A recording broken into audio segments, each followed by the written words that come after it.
Good evening everybody, it's Charlie and welcome back to another video on the Chatting Leeds YouTube channel. Hope everyone's had a great Monday so far. Hope everyone is feeling as positive as they can be, given the current ongoings at Leeds United at the minute. It's not great supporting the club at the moment. I think if things stay as they are, we're only going one way, and that is to Millwall and Rotherham away next season.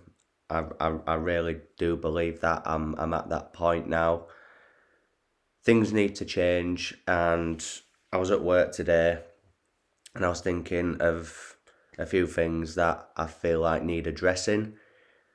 So far on the channel, I've always tried to look on the positive side. Even last season when we were horrid, I always felt there were three worse teams than us, which in the end it turned out to be the case. But even towards the end, I was starting to doubt myself. I've always been 100% honest and genuine and transparent on the channel. But I feel like I need to be more open and transparent with how I'm feeling, which is why I think this video needs to be made. A lot of what I'm about to say are things that are already known, things that have already been addressed elsewhere, things that we all know is going on at the minute. We know that it's rubbish, we know it's crap, and we know that things need to change. So I just thought I'd come on, and it's just going to be an honest video, guys. I'm not sure how long we'll be going for. I do apologise in advance if you see me just looking down like that. I have got my phone in front of me, as I did make some notes about things that I wanted to discuss. So just before we get into it, smash that like button, please subscribe, share all of your thoughts and opinions on the topics in today's upload in the comment section down below. So yeah, let's get into it then. So let's be honest. I'll address Jesse Marsch first. It's the thing that everyone's talking about at the minute. Should he stay or should he go? I think we're all of the opinion that he should go now. This isn't just on Marsch. It isn't just on the players. It's not just on the board. It's all of them as a collective. And Marsch just has to go. I think the last run of 8 games have been woeful. For me, there's only 2 games that we've actually played really well in all season. That's obviously the Chelsea game, where we managed to win the game 3-0. Context though, obviously Chelsea were going through a real rough patch at that stage, and they sacked Tuchel about a week or 2 later. And the Arsenal game, really, good effort from the lads. Completely outplayed Arsenal for the majority of the game, but ultimately an individual error cost us in the game and we didn't get anything from it.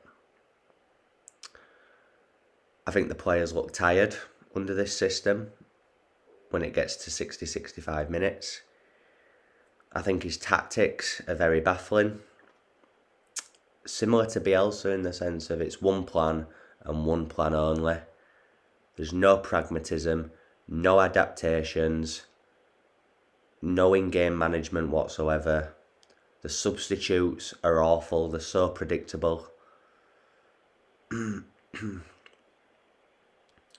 Apologies, I've got a bit of a bad throat at the minute. So yeah, Marsch does need to go. Plain and simple. It's not working anymore. You could tell at the end of the game, I know it's only a little thing, but he booted the ball away on the pitch in frustration. You could tell in his face when he walked round to the south stand where I stand. You could see the sense of worry on his face. And then he comes out in his interview after the game saying that he's had a chat with the board and that they're all together and that they're going to back him. Which, on one hand, is positive that they're all on the same page, but again, on the flip side, it's a huge negative. A huge negative.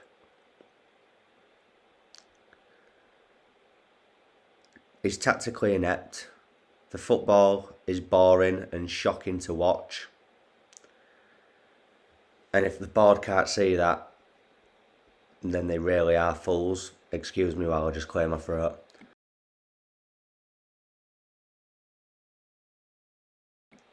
Apologies.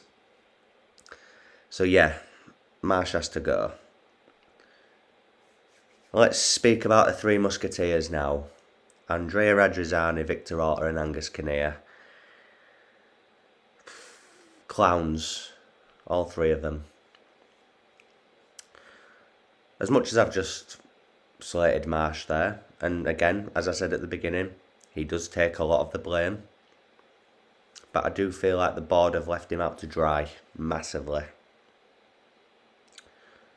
Everyone on planet Earth, even if you don't support Leeds, I have friends that aren't Leeds fans who message me on a regular basis telling me that we are a decent number 9 away from being at least mid-table, comfortably mid-table in the Premier League. Now, if fans of other clubs can see that, if the fan base can see that, and if Jesse Marsch himself can see that, because let's be honest, in the summer, he said he wanted strikers, he said he wanted a left back. Didn't get any. Didn't get anything. The signings we made were good signings. I think a lot of them are playing well at the minute. But it wasn't enough. And I think I was trying to kid myself in the summer, thinking it was enough. Even after the fiasco on deadline day with Gnonto, Bamba Dieng, Cody Gakpo, all these players that we were putting bids in for, I still thought, you know what, we've still signed well, and we can finish at least 12th, 13th and be comfortable. Which, let's be honest, after the first 3 games of the season, I think we all thought was very doable. Beat Wolves, but again, context, they were on a real bad run of form from the end of last season and it's continued into this. They sacked their manager a few weeks after as well. Context has to be applied. I see a lot of people say it and it's right, context does need to be applied in this scenario. We're 2-0 up away at Southampton and we drew the game 2-2, which felt like a defeat that day. It really did. And then the week after we have probably, and I'm not just saying this, probably our best performance since we've been promoted.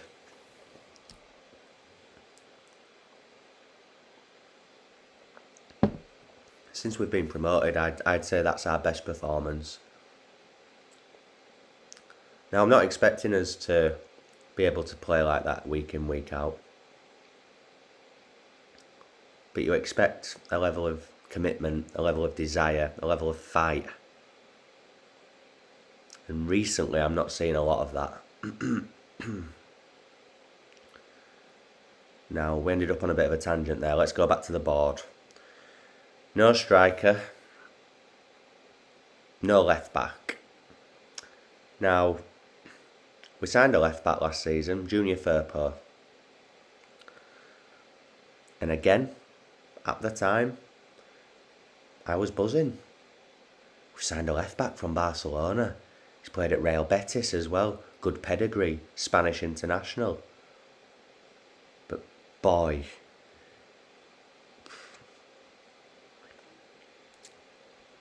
Barcelona absolutely had our pants down with Junior Firpo. 13 million quid. They must have been laughing when we agreed to pay that.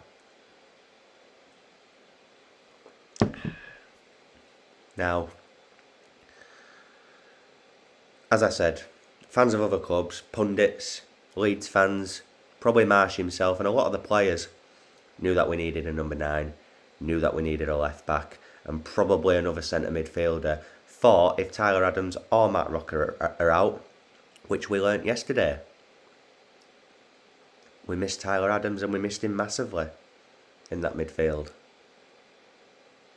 Ball winner, tackler, fighter. Didn't have any of that in the midfield from Sam Greenwood. Sam Greenwood's not a Premier League player. Crescencio Somerville is not a Premier League player. But yet in the last 2 games, they've played a lot of minutes. In 2 games that were crucial for our season, and we've lost them both. You could argue the Fulham game was a bit better because we scored 2 goals, but I'd argue on the flip side that the defending was even worse. But the board, 5 transfer windows now we've had in the Premier League. 3 of them we've not signed anyone.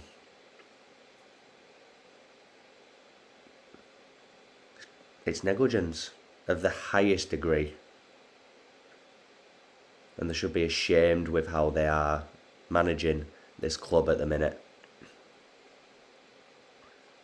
You know, you've got fans that travel all over the country, fans that travel from abroad, and this is what we're watching.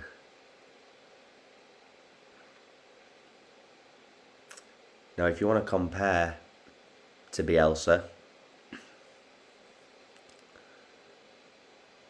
Bielsa had more points at this stage last season. The run of games that ultimately got him sacked were against Manchester United, Liverpool, Spurs, and I think Man City were in and around those games.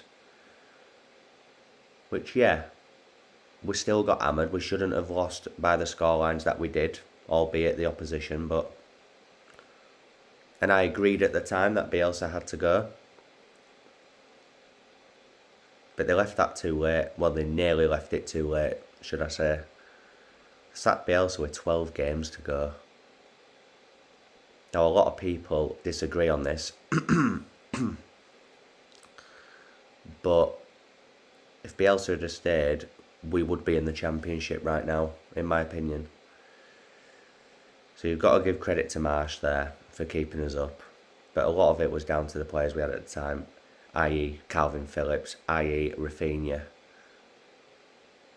Maybe not Phillips actually, probably just Rafinha. But anyway, also as well, the young talent that we've got at Leeds United at the minute. Joe Gellart must be scratching his head, thinking, what the have I got to do to get in this team? Now, I'm not necessarily stating that Joe Gellart should be starting games week in, week out, because I don't think he's ready for that yet. However, the impact that he had on this team last season, whenever he does come on, he has an impact, whether it's a goal, an assist, winning a penalty. But yeah, he's got Crescencio Somerville, who, fair enough, scored a goal yesterday, but I felt quite sorry for him that it wasn't a meaningful goal because no one really celebrated. And you've got Sam Greenwood, who are ahead of him at the minute.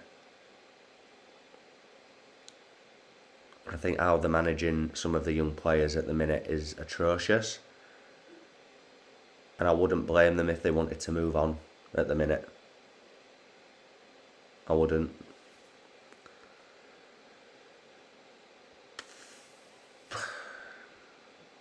It's just very, very depressing at the minute. And look, when you've got your board coming out at the start of the season, Radrizzani, it is impossible for us to be involved in a relegation battle this season. That's Radrizzani saying that. I think that interview came out in the week leading up to the Wolves game, first game.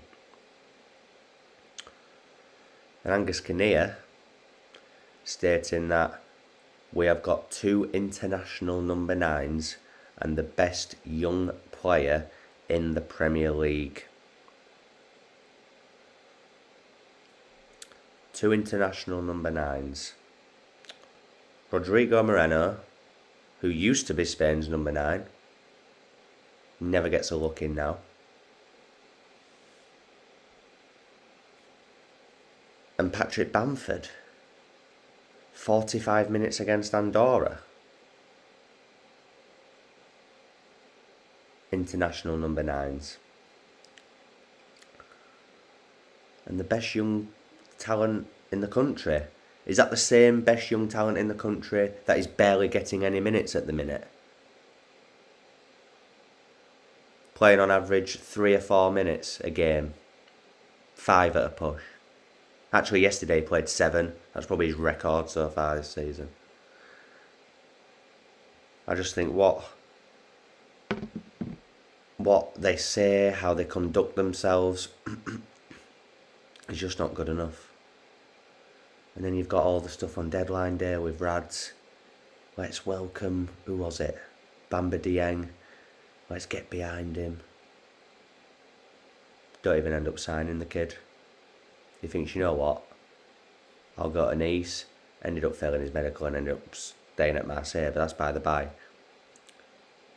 Someone needs to delete his Twitter account because it comes out with stupid quotes sometimes on Twitter.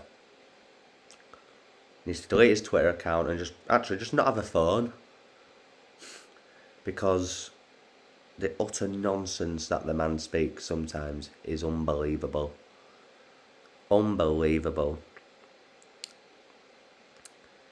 Now, another thing where we'll go back to Marsch, and I mentioned he is tactically inept. Really bad. This whole thing of narrow, but yet we've got wingers, very good wingers actually. Sinistera, Harrison. Throw Somerville in that bracket if you want to. So why not play with width? Leeds United are more effective when we play with width. Even under Bielsa, if you take the man marking out of it, we actually are really good when we play with width.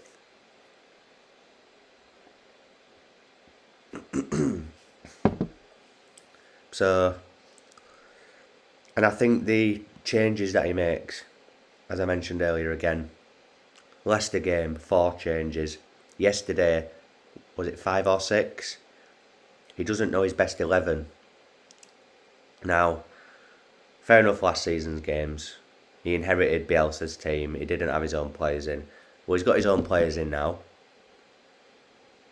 And we're 11 games into the season, and he still doesn't know his best 11.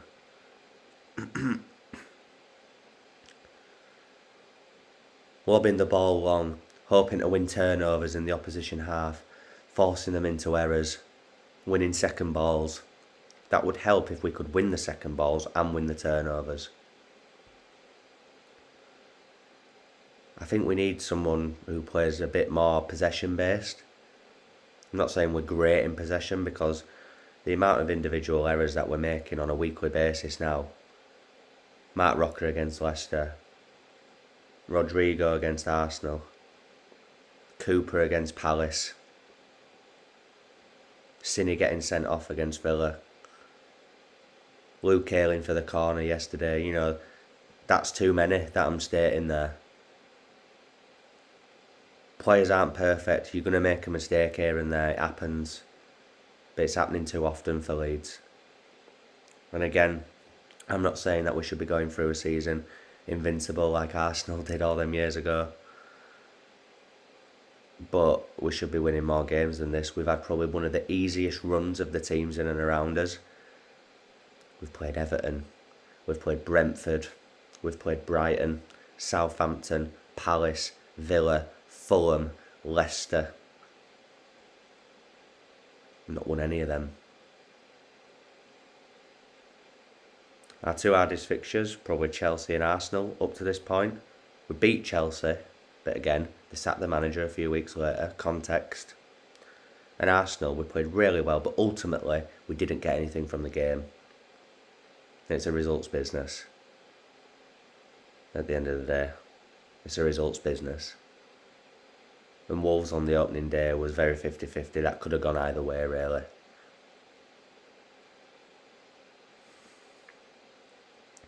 Another thing as well to do with the board. Will the 49ers actually want to take over Leeds now? Now, credit to All Leeds TV for this. I was watching their big match preview ahead of the Fulham game, and Phil was saying that there's a rumour going about that obviously the 49ers are about to take over during the World Cup. But if you were the 49ers, would you want to take this over now? Potential of us playing in a championship next season, they'll lose a lot of money. They won't be making as much money in the championship as what they will in the Premier League TV rights, etc. 49ers are American based. Will they want to keep Jesse Marsch? Probably not, to be honest, based on the results.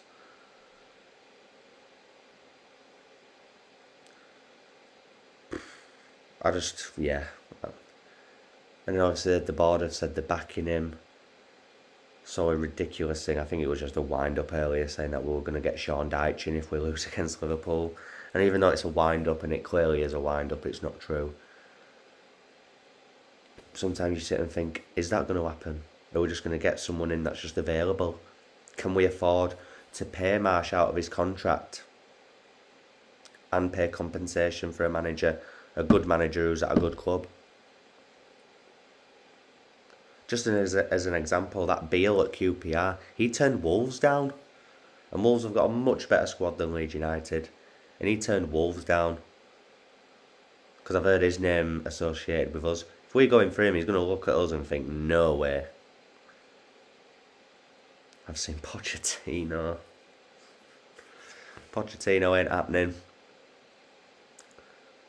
Don't know if I'd want Gerrard. Don't know if... I definitely would not want Sean Dyche. Who else is there out there really at the minute?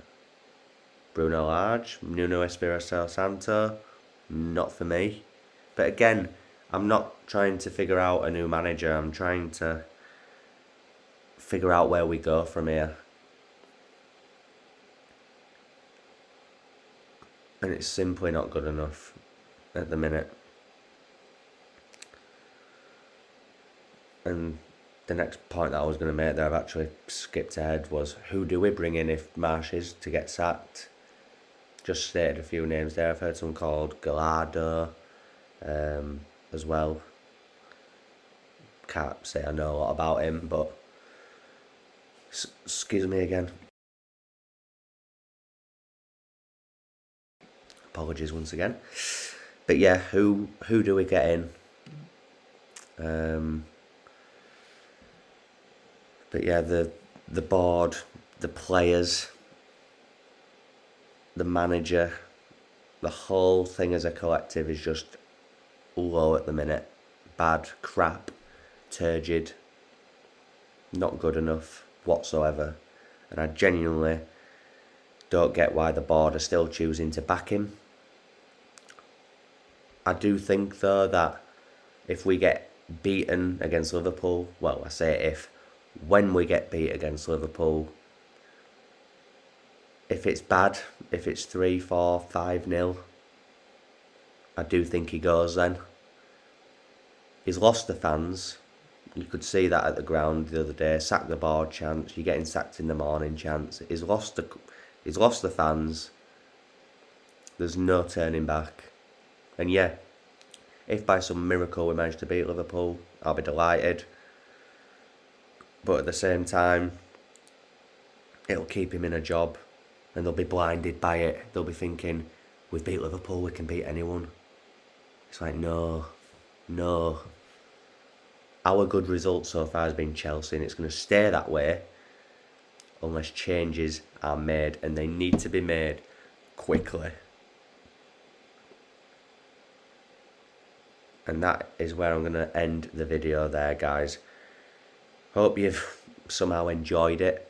And look, if you don't agree, if you do agree, hit me up in the comments down below with your thoughts on everything that I've discussed on this upload. Really appreciate your time if you've watched this.